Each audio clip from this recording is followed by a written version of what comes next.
morning, everybody. I hope you're having a good Thursday so far. It is first thing in the morning for me. It's like seven something. And I wanted to film this really quick just to get it out there to you guys, just to let you know. I'm tired of making these videos, to be honest, but I get a lot of questions and people asking me, and so I know you guys want to know what's going on, and so I am doing this for you guys so that you know what's going on. If you have no care of what's going on right now, then just exit. I'm cool. It's fine. It's for only of those of you who wants updates with me. So I just got out of the hospital yesterday. Last Friday, or Saturday on my live, I told you guys how Friday, at no fault of her own, my nurse was packing the wound and broke off a Q-tip, a medical Q-tip. So they're about that long. And it goes in about 9 centimeters deep. But the hole literally was, and I'm just showing you this for like a reference. This is just a paintbrush, but the hole was about that size opening. So the medical Q-tip in which she put in was barely big enough, right? But that's how they told her to do it. The doctors and the wound care people and everything. So it was no fault of her own. She put it in to pack in the wound. And when she got to the bottom, obviously it was more narrow at the bottom of the hole. So when she then pulled it back out, all of that cotton on a Q-tip, which we all know, like, this is a regular Q-tip, because I ain't wasting the good ones. Just a regular Q-tip. We all know how it has this cotton on it. This cotton thing just went and popped right off. And stayed inside. She tried to get it out as best she could. She called the doctor. The doctor instructed her on what to do. Still couldn't get it out. She didn't want to cause more harm, to me or the wound for, all sorts of reasons. So the doctor told her to just wait, and we would wait until Monday. It was a Friday. We would wait till Monday because a lot of times what happens is your body, creates fluid and just pushes it out by itself. So we had this packing in the wound. So what we were hoping would happen was when they came back, when they pulled that packing out, which it's like this piece of ribbon, and it has this stuff on it to keep it, like it's not Neosporin, but kind of it's similar. Like it helps with infection. It's antimicrobial stuff. So when we pulled this ribbon out on Sunday, we were hoping that little cotton ball would just hitch a ride and come out, and it did not. So we packed it again because we have to pack it, otherwise bad things could happen too. So we packed it again, then hoping by Monday morning, again, it would hitch a ride and come out. It did not. So the doctor then, we called, because so I called Monday, and they said, okay, so don't pack it, basically, so that hopefully the fluid in your body can move it out. So we didn't pack it on Monday, and I had an appointment to go in on Tuesday for them to get it out, basically. So Monday night, I was in like increasingly pain all day Monday. It just was getting worse and worse and worse. Monday night, it was pretty bad. I remember telling Brandy, I'm like, I'm taking 4 ibuprofen, 3 Tylenol, and if this doesn't help, I'm going to have to go in tonight. But it did. It helped, and I was able to fall asleep and everything. So I thought, okay, well, it can't be that bad. Well, when I woke up Tuesday morning, how I slept all Monday night, I have no idea. Like, I have absolutely no idea. Because when I woke up Tuesday morning, I cannot remember ever being in that much pain except for childbirth. It was worse than the last time. I mean, I had my leg kind of propped up on my coffee table, and I kept trying to put my leg on the floor, and I couldn't. I mean, I just could not do it. I don't even like thinking about it. Like, it hurt so bad. So I called my mom and I said, she was at work. She works about 5 minutes from here. I said, there is no way I can make this till my appointment. Like, I just cannot wait. And she called me back and, well, no, she didn't call me back. Sorry. She didn't call me back. She came over. She just came right over. Because I guess she could hear it in my voice. So she came over. By that point, I was in tears. Because, like, I mean, this is the morning. You know, like, you gotta go pee. You gotta, you know, do some stuff. Well, I couldn't move. Like, I literally couldn't move. Luckily, the kids were asleep. And so I didn't have to worry about that. But anyways, Alex was actually at school. So Maddie was still sleeping. But it was horrific. I can't describe to you the pain that I was having in my hip. You know how when you get a really bad Charlie horse, like, it was that times 10, and it was right, like, in the joint again. Anyways, I'm trying to, like, the last few days has kind of went, whoa, it's all together. But, okay, so, why was Alex here? Because I'm thinking he should have been at school. It was Monday. Tuesday. That's why. It was Tuesday. I'm sorry. I'm messing y'all up. Tuesday. It was on a Tuesday. That's why. He was home. So they were still asleep at this point. My mom came in and, you know, I told her what was going on and everything. And, she was like, okay, well, I'm going to call 911. I was like, no, don't do that. So I'm like, if you could just get me my ibuprofen and my Tylenol, like, because I couldn't reach it. I'm like, if you could do that and bring me some water and I'll take that, you know. So we did that, and she's like, she's like, you're basically like, you're crazy if you think that's going to help enough to get you so that we can get you into the car. And I'm like, just give it time, just give it a few minutes, like, because the night before, it did help. Now, it wasn't as bad, but it still helped. I mean, it did. I was wishful thinking, I guess. And every time she would say, I'm just going to call him, I would say, no, I don't want to do that. And I don't know. I mean, most of y'all would probably agree, like, going in an ambulance is it's just not a fun experience. I've done it already lately, like, from one hospital to another. It's just like, I did want to do it. Eventually, after about an hour of this, and I was in tears, I couldn't put my leg down. My mom was like, sorry, Beth, you're going. So she called 911. They came. They had to, like, lift me up, basically, to get up. They helped me to the bathroom so I could at least pee, because from here to the hospital is like 25-ish minutes. And I'm like, I haven't even peed yet this morning. I don't know what time that this was. I honestly can't remember what time this was. Hold on. I got to get a drink. I don't know what time it was. All I know, so they came, they got me onto the stretcher, out the door, into the back of the ambulance. You know, they had started an IV. My heart rate was really high. I had a temperature of 102.3, and that was, I guess, yeah, that was, I'd already taken ibuprofen and Tylenol about an hour before that. So, you know, they kept saying, like, oh, we can't really go by that temperature. It's not accurate because you took Tylenol and ibuprofen, and 102.3 is pretty high anyway. So, they started an IV in the ambulance. I'm on the bruise to prove it. Can you see my bruise? Yes. Not their fault. Just, I have bad veins. Anyways, so they started all that stuff and got me, put oxygen on me, all of this. It was a lot of hoopla. Like, I just felt like, just give me to the hospital. Like, I don't care what, I don't know, whatever. Protocol, I guess. Anyways, they got me to the hospital. With sirens, by the way. The last couple times they did not use sirens.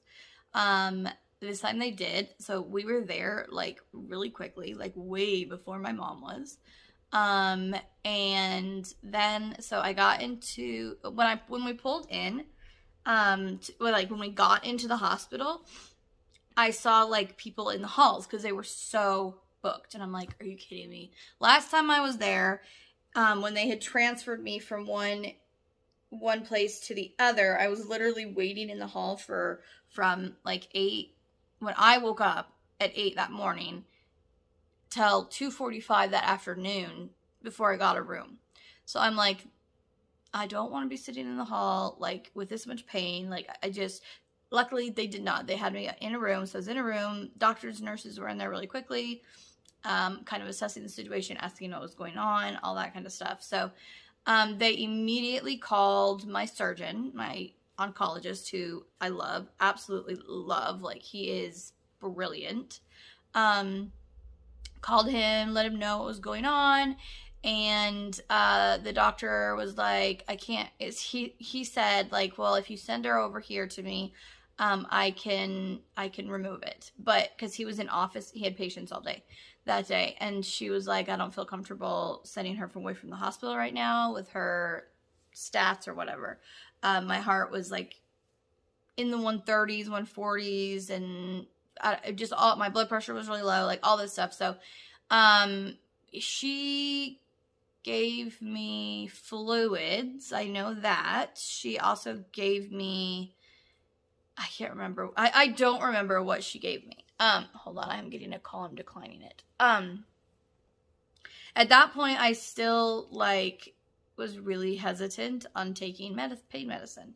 And, because it's very hard to describe, and I'm not going to go into detail, but one of the medications that I take for pain management that is not like a normal narcotic, like, literally blocks those receptors. So when you take pain medicine on top of it, it doesn't do a lot. So I was telling her, I'm like, it's not going to do anything anyways, so just don't do it. So she was like, if you're sure, okay. So she did something called Toradol, which is like a really, really strong ibuprofen, but it's IV, so it works really quickly. And then because of the amount of pain I was in, she was like, I can't send you from here like this. So they sedated me, basically. I don't know what with. I just know I don't remember a lot of that to get to that. Like, I don't remember the ride to the doctors or anything like that. We got to the doctor's office. I went straight back into, like, the procedure room they have there. And I'm not going to describe much of the rest because it was horrific. The sedation did nothing at that point. I was screaming. I don't cry out of pain, like, ever.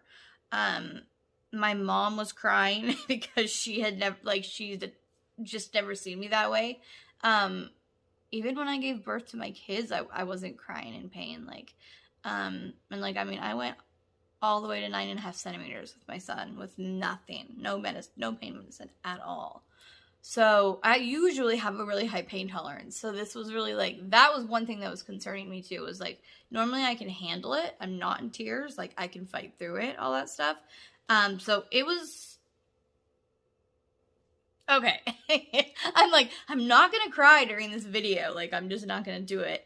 But anyway, so after about, I have no idea how long she tried. It felt like forever. She's like, I can't get it. So when I say she was the, my doctor's nurse practitioner who also does surgeries with him and stuff. She said, I'm going to go get him. So he came in and then he tried, he could not get it. And they were just like, we can't keep doing this to her and we can't get it. Basically, because the hole was so narrow, when they would put the tweezer things inside to get it, they couldn't, like, it was so tight, they couldn't open the tweezers up to grab anything. And they had numbed it too, by the way. They had numbed the entire area. The problem was they were hitting nerves that were going all the way down my leg. That's what was killing me. It was my leg and my foot. Like, the area itself, like, until they got really, really deep, I didn't feel anything.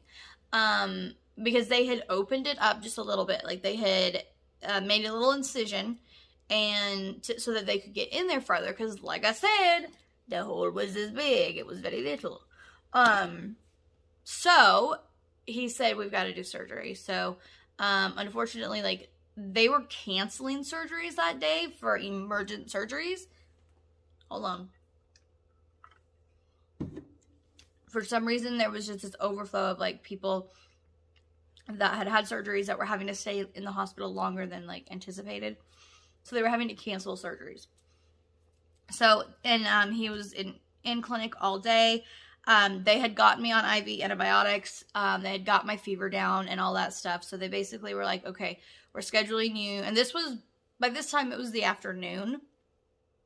I got home, I want to say around 4 in the afternoon. So they had said, we're scheduling her first thing tomorrow. Like, she needs to be here by 5:30 in the morning. So first thing in the morning, we need to do this. So, and they had given me more antibiotics on Tuesday to go home with. They had done all these IV antibiotics. So, you know, they said if anything changes, her fever goes back up, like pain comes back, like all that stuff, bring her back in. Well, I went home and slept. Like that whatever that was they gave me knocked me out. I woke up, had dinner because I hadn't eaten all day. So I woke up, Seth had fixed dinner. I ate dinner, and I basically went right back to sleep. And I slept all the way until Maddie woke me up about 3:15 in the morning because her pump had died, and she couldn't get her pump to turn off.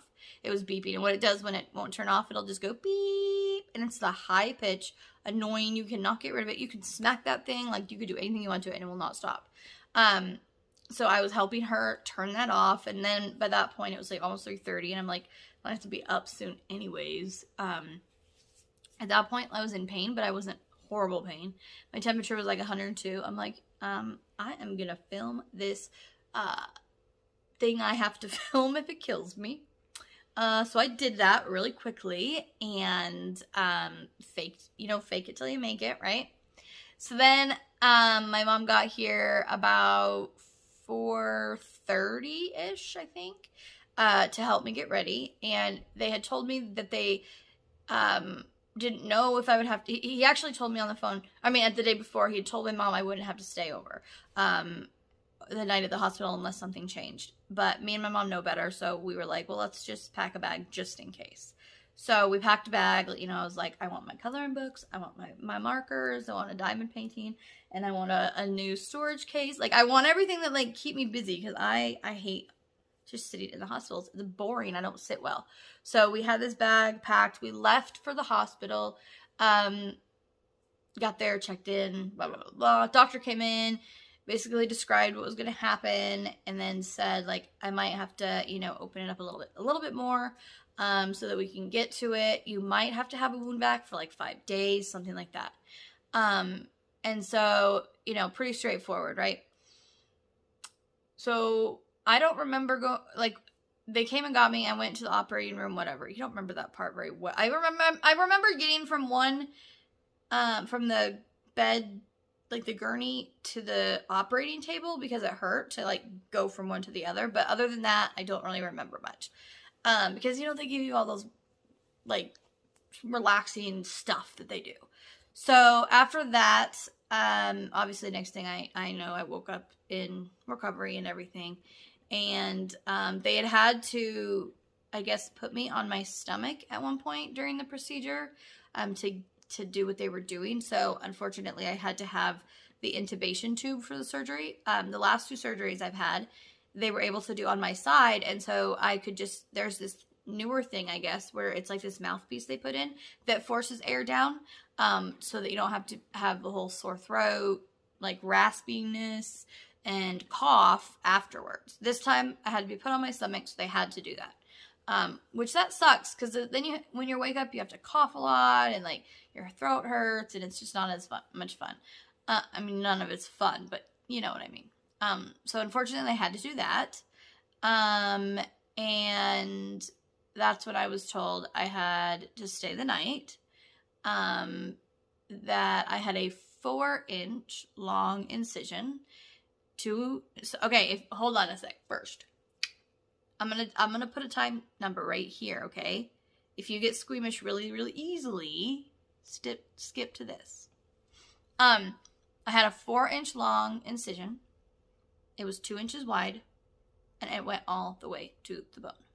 So the surgery was supposed to take 20 minutes. It was over an hour. I don't know how long it took. I didn't really ask, but it was a lot longer than they anticipated it being.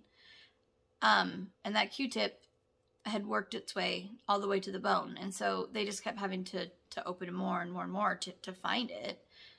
They found it, thank God.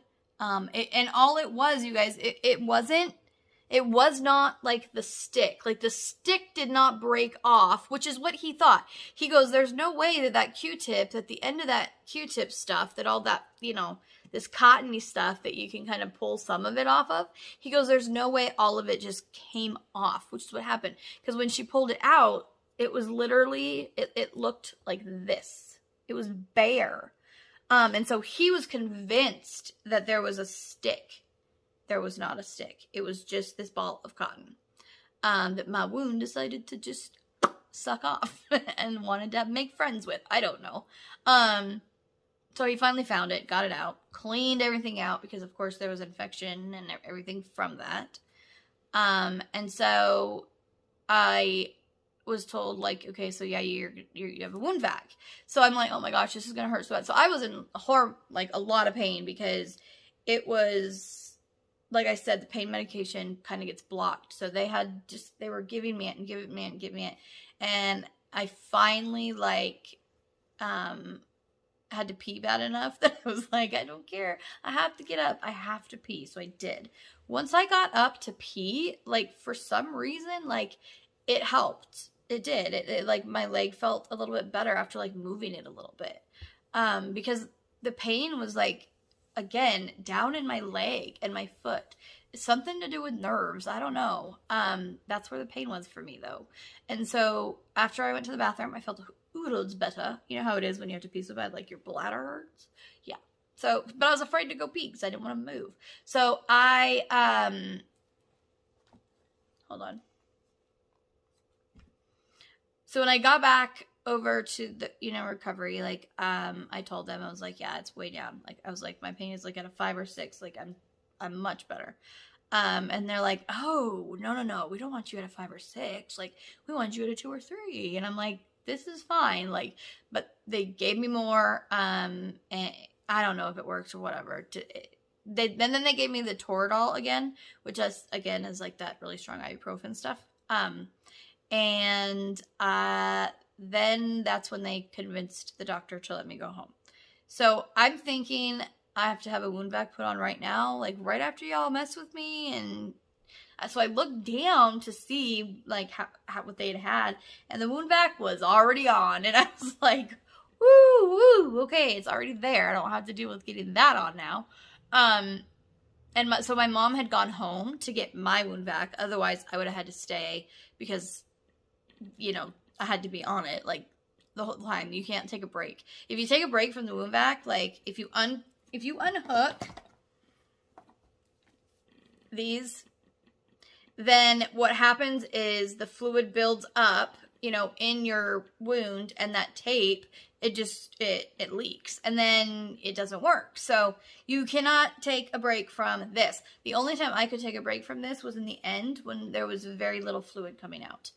And so you just could do it. So my mom drove home, got the wound vac, and got back. And the second I found out she was back, I was so relieved because I didn't tell you guys this part of the story. I kind of blocked it, I guess.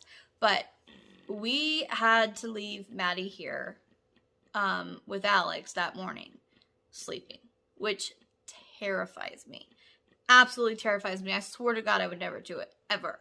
But I had no choice. I had absolutely no choice. Alex was here and he knows what to do, but one, I didn't want to put that on him. Okay, so yeah, one, I didn't want to put that on him. But it was scary. So we had checked her blood sugar before, and she was fine. And then, so we left at about 5, and my husband had to work. He had absolutely no choice. He had already taken time off the whole week off before. Then he was off the week before that on vacation. And the other guy, I don't know why, but he's off for 2 weeks. We think his son probably has COVID, but I don't know, whatever. My husband and this guy are never, like, close together, so, you know, it's not a concern, but, Seth was the only welder, so there was, like, really, I mean, unless it was, like, absolutely life and death, could not do it, he had to work.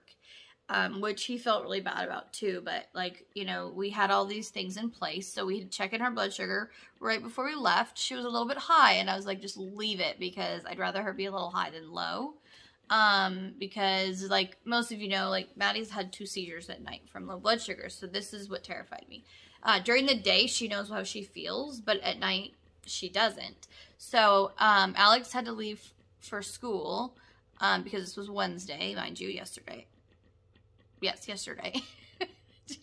Oh, goodness. And so he leaves at 7:20, 7:30. So he woke her up and rechecked her blood sugar, and she was like, she was what we would consider perfect, but I didn't care. I was like, get up and eat something, because I don't want you at perfect, because she still had insulin working from earlier.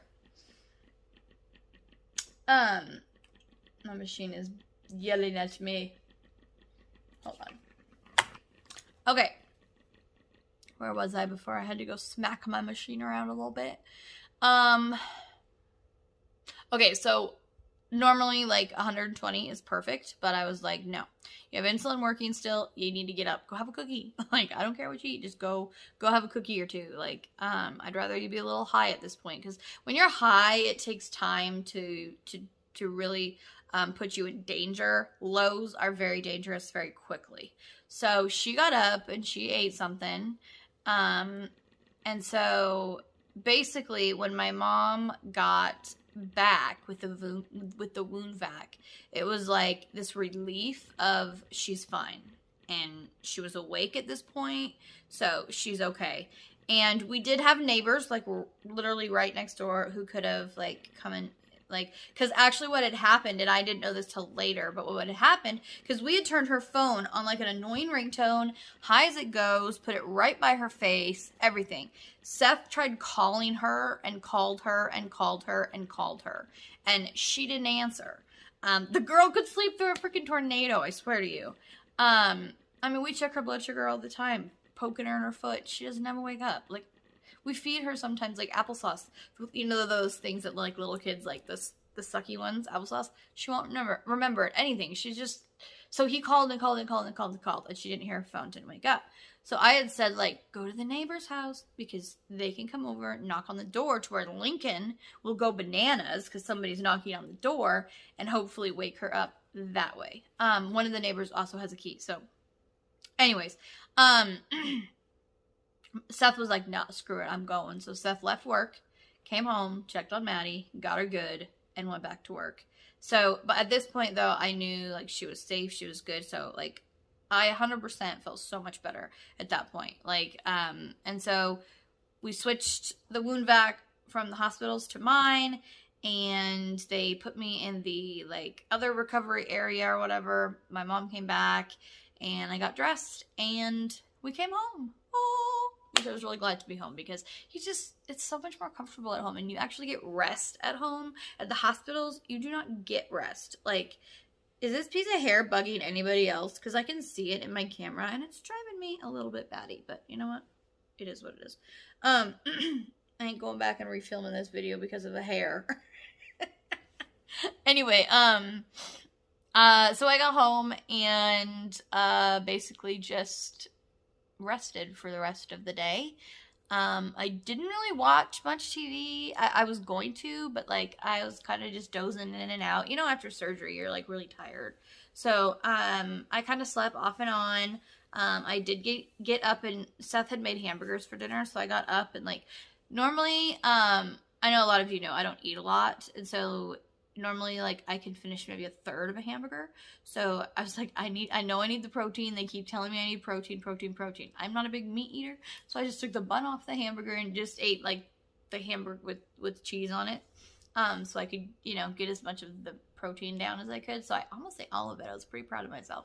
But then I went to sleep after that really early and slept until 3, and I woke up and because my husband gets up to go to work right now at 3, so I woke up and I got I didn't wake up because of him though. I woke up because my freaking animals are a butt sometimes. Jack had got out the night before, so Jack was like meowing at the door. I don't know how long he was meowing at the door, but Lincoln will eventually chime in to tell me he's meowing at the door. So Lincoln will go to the door and whine, and then if that doesn't work, he'll bark a couple times. So that woke me up. So I got up to let Jack in, and then I was up, so, you know, had to go bathroom, came back, took some ibuprofen, Tylenol, laid back down, went back to sleep. And then I slept till about 7 something. So that has been the last 3 days of my life. There was probably more in there that you cared to hear, but you know what? You're getting it all. The good, the bad, the ugly, and the uglier. Anyways, so this is kind of everything that's been going on. I am now stuck to a wound vac. I have no idea for how long. Those of you that ask, you know, specifically what you can be praying for me is that my body handles the wound vac, because as we know, I got septic from the wound vac with the skin around it being this isn't really gross, but it's kind of, I don't know, it's like in between the skin and that tape is always a little bit moist, and it creates this little infection, and almost everybody who has a wound vac gets it to a point. And they put antibiotics on your skin, and they do everything they can to protect your skin. But after 5 months of that, my skin was like, I'm done. And that's how I got septic. And so we are just praying my skin handles it. If it doesn't, then I will be on... they had talked about putting a PICC line in to do oral antibiotics to create, you know, like, so that I wouldn't get septic again. But, you know, being on antibiotics for long periods of time is not good, because then if you do have a problem, your body, they don't work as well. So I don't want to go down that road if we don't have to, obviously. So, and I don't want to be in the hospital for long periods of time either. So that would be my prayer, is that my skin can take the wound vac this time, and that I won't have to be on it for another 5 months. Because I just don't want that. It's a pain in the ass. Like, excuse me. Woo, did you all hear that? Not to. I don't usually say things like that. It just came out, though. And I'm going to leave that in here. I'm not going to edit it out, because I know some of you who try so hard to get it, to get me to say that. Those kinds of things. And I'm like, no. But there you go. There you go. Y'all won. Anyways, I was getting used to, like, being able to stand up and just go and not have to grab something every time I got up. So, I was joking that at the hospital, I'm like, well, now I get to have my buddy back. I don't have to go anywhere alone. Like, just, it is what it is. You gotta make the best out of your situation. And that's, like, what I try to say. So, anyways, but that's what's going on. So, I know this wasn't, like, a whip-in chat. I could have made it a whip-in chat. But I didn't really, I don't know. Then I would have to be doing more, and I just didn't want to. So it is what it is. I love you all. I appreciate each and every single one of you guys for praying for me throughout all this time. I know it's been a long, painful, annoying thing. And I was talking to my mom yesterday, and I'm like, I almost don't want to even tell people. I was almost embarrassed in this weird way of, like, one thing after another kind of a thing. And then there was this other part of me that was like, some of them genuinely want to know, and other people have got to be getting sick of this by now. So I don't want to annoy people at the same time. And my mom was like, well, then they can watch it if they want. If they don't, they don't have to. But I get so many messages asking how I am that it's hard to keep up with them. You know what I mean? It's hard to keep up with all those messages, and I don't want people to think I'm ignoring them, because I'm not. It's just really hard to keep up with them and up with everything else. So that's why I am making this video, for those of you who genuinely just want to know what's going on and how I am. So as you can see, I'm in my normal little you know, normal self up here. I'm not in that dark place I was in that one video that I know shook a lot of you guys. I'm not there. I'm at that point where, again, it is what it is. I have to do what I have to do, and I'll do it. It's not fun. It's not exciting, but it is. It is what it is. So, I hope you guys all have a fantastic Thursday. We're almost to the weekend. Woohoo! And I've been sitting here this morning. I've got 4 of my little tins ready to go. So that's because basically all I was trying to do was finish the insides of them, so that they go from like looking like this to looking like this. So it's a little bit more fun. So, and this is very easy for me to do while I sit here, because all I do, I'm not going to tell you what I do, because it's very simple to do though as I'm sitting here. So I will let you guys know when they drop, and I hope you have a wonderful day. With that being said, as always, don't forget, you are braver than you believe, stronger than you seem, smarter than you think, and you are definitely loved more than you know. So with that, keep on shining, and I'll see you guys later. Bye! Thank you for watching, and if you haven't already and would like to subscribe, don't forget to hit the subscribe button below and the bell icon so you can be notified anytime I put up a new video.